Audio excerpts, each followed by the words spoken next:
হকপন্থীদের সাথে আল্লাহর একটা বিশেষ নিয়ামত হচ্ছে একাকিত্ব। হকপন্থীদের লাইফে আল্লাহ পাকের পক্ষ থেকে একটা বিশেষ অনুগ্রহ হচ্ছে একাকিত্ব। মানে একাকিত্ব কেন নিয়ামত বললাম? কারণ একাকিত্ব মানুষকে আল্লাহ চিনিয়ে দেয়। অনেক আলেম দেখবেন যারা জেল টেল খেটে বের হয়েছেন, তারা সবাই একটা কথা বলবেন, জেলখানায় আমরা আল্লাহকে চিনেছি। সব আলেমরা এই কথা বলে যারা ওখান থেকে বের হয়ে আসে। কারণ একাকিত্ব মানুষকে গভীরভাবে ভাবায়, আল্লাহকে পাওয়ায়, আল্লাহর কাছে দোয়া করতে শেখায়, মানুষকে বোঝায় যে আল্লাহ ছাড়া কেউ নাই সাহায্য করার। তো যারা হকপন্থী হয়, একাকিত্ব তাদের বরণ করতেই হয়। এটা মাথায় রেখে পথ চলতে হবে। ইব্রাহিম আলাইহিস সালাম পথ চলা শুরু করলেন। এবার কি হলো? তিনি কি বাসা থেকে বের হয়ে সেই এলাকা, ওই নমরুদের দেশ ছেড়ে চলে গিয়েছিলেন? উত্তর না। প্রথমে তিনি চলে যান নাই। প্রথমে তিনি ওই সমাজেই থেকেছেন, থেকে দাওয়াত দেওয়ার চেষ্টা করেছেন। তিনি ওই সমাজেই থেকেছেন, থেকে দাওয়াত দেওয়ার চেষ্টা করেন, ঠিক মুহাম্মদ সাল্লাল্লাহু আলাইহি ওয়াসাল্লামের মতোই। সমাজের মানুষ যখন নির্যাতন নিপীড়ন করছেন, তিনি কি শুরুতেই সমাজ ছেড়ে বের হয়ে চলে গেছেন? না, 13 বছর দাওয়াত দিয়েছেন। কত বছর? 13 বছর। তো ইব্রাহিম আলাইহিস সালাম সমাজের মানুষকে দাওয়াত দেন। কিভাবে দেন? কোরআনে এভাবে ভাষা আসছে। আমি সূরাগুলোর নাম বলে দিই, আপনারা একটু চেক করে নিয়েন।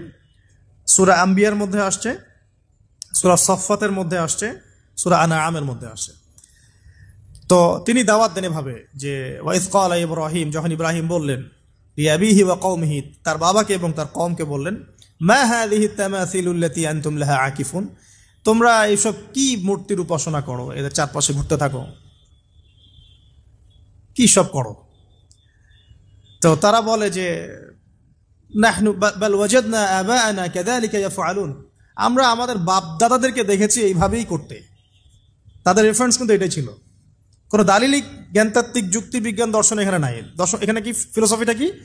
বাপ দাদাদেরকে দেখেছি করছে।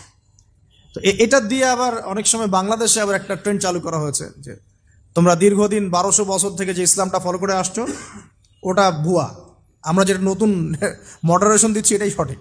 এই দলিল সেম না। এখানে অমুসলিমদেরকে দাওয়াত দেওয়া হচ্ছে। অমুসলিমরা বলছে যে আমরা বাপ দাদাদেরকে দেখেছি যে তারা এভাবেই মূর্তি পূজা করতো, আমরা তাই করি। এটার সাথে কি হানাফি মাযহাবকে মিলাবেন আপনি? হ্যাঁ, হানাফি মাযহাব বাপ দাদা থেকে চলে আসে, ভুয়া, নতুন যেটা দিচ্ছি এটাই সঠিক। আস্তাগফিরুল্লাহ। তো আমরা হাত চেঞ্জ করাটাকে এখন মনে করি হিন্দু থেকে মুসলমান হইলাম মনে হয়। হাত বদল করাটাকে মনে হয় যে হিন্দু থেকে মুসলমান হয়েছি মনে হয়।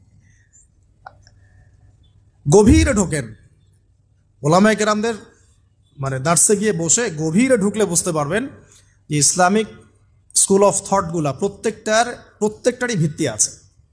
এগুলোর গভীর শেকড় আছে, ভিত্তি আছে। আল্লাহ, রাসূল এবং রাসূলের সাহাবীগণ, এই তিনটাকেই মানতে হবে।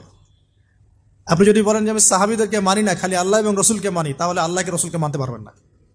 সাহাবীদের অনুসরণ না করলে রসুলকে ফলো করতে পারবেন না।